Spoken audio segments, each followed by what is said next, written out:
Ma perché tua nipote sta fissa studiando? Si è fatta fregare l'anno con almeno 2 debiti formativi? Ma no, Marina è un genio. Si prepara per un'importante battaglia. Vuole far capire quanto è importante proteggere la Posidonia. Perché ci tenete così tanto a questa pianta? Perché è una risorsa preziosa per l'ambiente.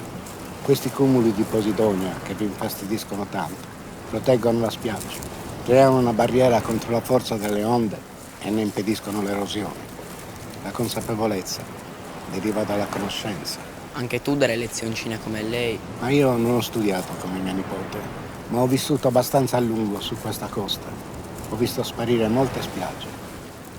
Venivano con i caterpillar, un casino. Sembrava di vedere un carro armato in paradiso.